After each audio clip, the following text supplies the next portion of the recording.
Surfing on Guam has continued to make waves and is finally being touted as a serious sport, with Guam sending their first surfer competitors to the upcoming South Pacific Games in August and the formation of Guahan Napu in 2004, which brings all the local surfers together as a way to communicate what their common goal is.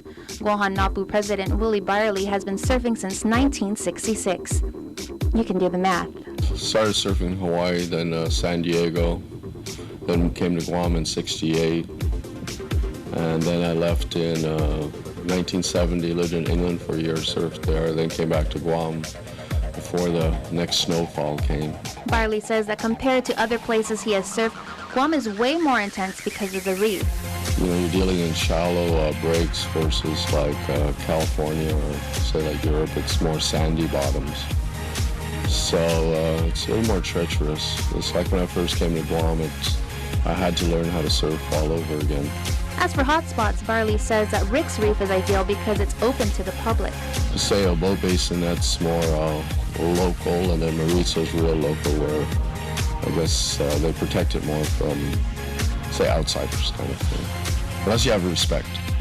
And speaking of respect, he says surfers should never feel like they are invincible. You never underestimate what nature can produce, and so like waves are produced by nature. Because of the treacherous surf, Byerly has some advice for those new to the sport.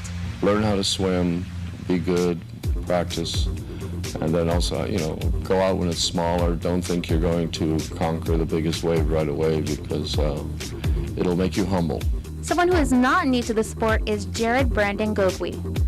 Just 13 years old, he is surf-wise beyond his years, having been surfing for the past 8 years, something he says he, along with his older brother Joshua, learned from their father James. He is a surfer, and he would used to paddle us around, me and my brother, and he would just push us into waves, and we would stand up and we start progressing.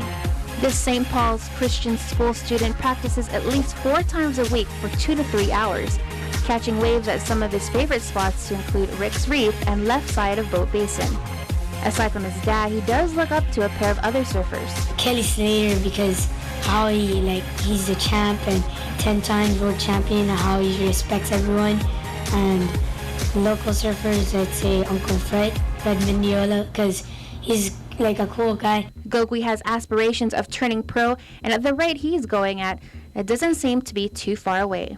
Surfing is my life. That's my main goal, to be a pro surfer and to get sponsored and be on the circuit. That would be cool.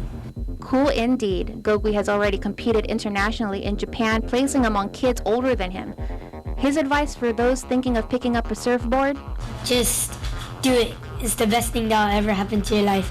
Once you catch your first wave on surfing, you'll be hooked forever.